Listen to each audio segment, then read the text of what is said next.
बिहार शिक्षक बहाली 2023 के लिए जितने भी शिक्षक अभ्यर्थी एग्ज़ाम की तैयारी कर रहे हैं, उम्मीद करता हूं उन सभी ने विज्ञापन को अच्छे से पढ़ लिया होगा। अब उनके मन में कोई कन्फ्यूज़न नहीं रहा होगा।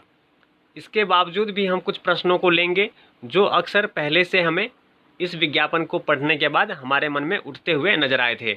जैसा कि जो क्वालिफाई स्टूडेंट है सीटेट में, वे क्वालिफाई कितने नंबर पे माने जाएंगे, क्योंकि बीपीएससी द्वारा जो विज्ञापन जारी किया गया है उसमें सीधा कहा गया है सीटेट में जो पास हैं और जो आपका डेमो फॉर्म अभी आया है, जो आप डेमो फॉर्म फिलअप करेंगे उस पेज पे भी हम चलेंगे, डेमो फॉर्म पे भी आपसे सर्टिफिकेट नंबर ही मांगा जा रहा है। तो क्या सीटेट में क्वालिफाई नंबर क्या है, क्वालिफाइंग नंबर क्या है, ये बीपीएससी ने अब तक क्लियर नहीं किया है। उसने बोला सिर्फ जो सीटेट क्वालिफाई हो। तो सेंट्रल के हिसाब से अगर हम देखें तो क्वालिफाई 90 पे है, ठीक है। इसी प्रकार से SC ST और जो दिव्यांग है वे 75 पे क्वालिफाई हैं, 85 पे क्वालिफाई हैं।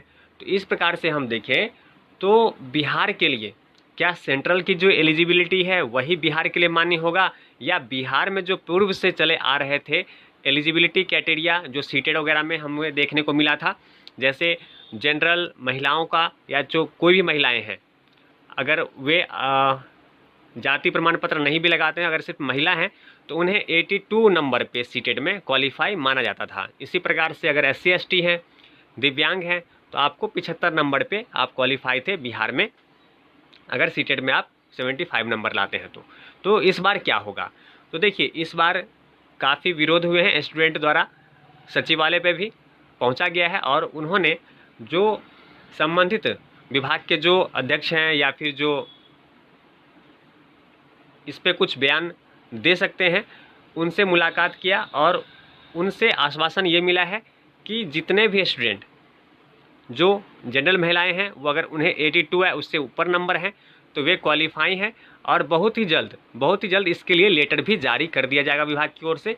तो आप सभी बिल्कुल निश्चिंत हो जाएं, अपने एग्ज़ाम की तैयारी में लगे और बहुत अच्छे से तैयारी करें, क्योंकि आपके लिए काफ़ी सुनहरा मौका है और इसे गंवाने के लिए आप थोड़ा भी कोई भी बहाना ना बनाएं कि अब तक क्लियर नहीं है कि 1 to 5 के लिए आपका या महिलाएं हैं जो 82 पे वे क्वालिफाई होंगी या नहीं। तो ये सब बातों को लेकर ना बैठें, अपने एग्ज़ाम की तैयारी आरंभ कर दें और उम्मीद करता हूँ आपकी एग्ज़ाम की तैयारी काफ़ी अच्छी चल भी रही होगी। तो ये तो एक बात हो गई। दूसरी बात आती है कि जो विवाहित महिलाएँ हैं उन्हें अपना डॉक्यूमेंट कहाँ से बनाना है, उसके लिए अब तक कन्फ्यूजन देखा जा रहा है स्टूडेंट के बीच में। तो चलिए हम चल लेते हैं उस पेज पे जहाँ पे इसके बारे में विज्ञापन में हमें बताया गया है। तो देखिए विज्ञापन में जब हम इसके 10वें पेज पे जाते हैं तो यहाँ पे जाके हमें जो आरक्षण का लाभ जो दिया जा रहा है, तो यहाँ जो ऊपर के जो कुछ कॉलम है उसमें अत्यंत पिछड़ा, अनुसूचित जाति, अनुसूचित जनजाति की दशा में अगर आप आरक्षण चाहते हैं तो उनका जो प्रमाण पत्र है वे अंचल अधिकारी यानी राजस्व अधिकारी द्वारा निर्गत होना चाहिए, ठीक है। इसके अलावा आप जब यहाँ नीचे पढ़ेंगे तो इसमें विवाहित आरक्षण का दावा करने वाली विवाहित महिला का जाति, अस्थायी निवास, क्रीमी लेयर रहित प्रमाण पत्र उनके पिता के नाम एवं पता से निर्गत होना चाहिए। जब हम यह पढ़ते हैं तो हमें यह एक लाइन सीधा जैसे हमने पढ़ा वैसे आपने भी पढ़ा होगा। तो इस प्रकार से पढ़ने से हमें लगता है कि जाति भी चाहिए, अस्थायी भी चाहिए, क्रीमी लेयर भी चाहिए जो आरक्षण वाले हैं उन्हें, और वे सब उनके नाम से और पता से बना हुआ होना चाहिए, ऐसा यहाँ बताया गया है। पर यह ध्यान दीजिएगा जाति के बाद ऑब्लिक लगाया गया है, अस्थायी निवास के बाद फिर ऑब्लिक लगाया गया है। आप सबसे पहले यहाँ देख लीजिए, अगर हम यहाँ देखें तो जो ये बताया जा रहा है आपको कि अस्थायी निवास अंचल के राज्य सरकार द्वारा अधिसूचित अंचल अधिकारी राजस्व अधिकारी द्वारा निर्गत अस्थायी निवास प्रमाण पत्र एवं जाति प्रमाण पत्र मान्य होगा। यानी कि या तो आपका राजस्व अधिकारी द्वारा बनाया गया हो सर्टिफिकेट या फिर अधिसूचित अंचल अधिकारी द्वारा बनाया गया हो।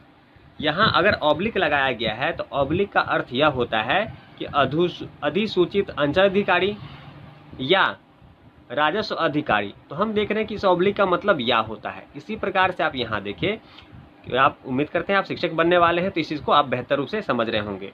वहीं आप जब देखेंगे कि आरक्षण का दावा करने वाली विवाहित महिलाओं का जाति ऑब्लिक लगा है, यानी कि या अस्थाई निवास ऑब्लिक लगा है यानी कि या क्रीमी लेयर, यानी कि या तो जाति आपके पिता के नाम या एड्रेस से होना चाहिए, अगर जाति नहीं है तो अस्थाई निवास आपके पिता और पिता के नाम से बना होना चाहिए, या ये दोनों भी नहीं है तो क्रीमी लेयर जो है वह आपका पिता के नाम से और उनके एड्रेस से बना होना चाहिए। अगर शादीशुदा है, अगर मान लीजिए आपने कोई भी 2 डॉक्यूमेंट अपने पति के एड्रेस से बना लिया है, अगर आपकी शादी बाहर के राज्यों में हो रखी है तो कोई एक, चाहे जाति बनवा लीजिए, चाहे अस्थाई निवास बना लीजिए, चाहे क्रीमी लेयर जो आरक्षण का सर्टिफिकेट होता है वो बनवा लीजिए, वो इस तीनों में से कोई भी एक चीज़ पिता के नाम और एड्रेस से होना चाहिए, तब आपको आरक्षण मिलेगा। उससे प्रूफ ये हो जाएगा कि आप बिहार के ही थे, इसलिए आपको आरक्षण दिया जाएगा। तो जैसे मान लीजिए जनरल महिलाएं हैं, उनकी शादी हो गई, बिहार की हैं, बिहार में ही शादी हो गया, वे क्या करेंगी?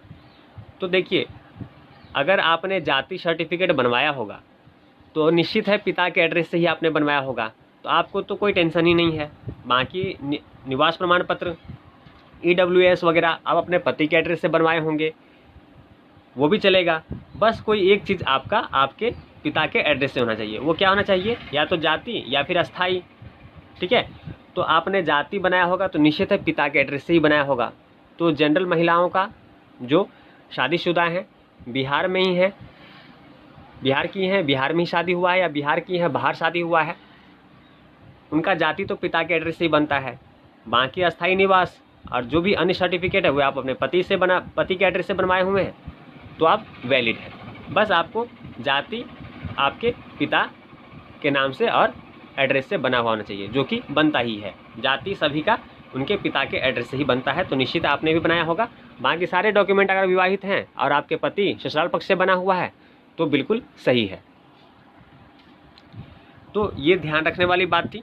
तो यही चीज़ सभी विवाहित महिलाओं के लिए लागू होता है, चाहे वे SC/ST हो, OBC हो, या चाहे अन्य कोई भी हो, उनमें भी यही लागू होता है कि कोई एक चीज़ या तो जाति हो, या अस्थाई निवास हो, या क्रीमी लेयर, कोई एक चीज़ पिता के नाम से और एड्रेस से बना हुआ होना चाहिए। अगर आप आरक्षण लेते हैं, आरक्षण लेने का मतलब है कि आप आरक्षण लेते हैं तो आपको बिहार का निवासी अपने आप को प्रूफ करना होगा।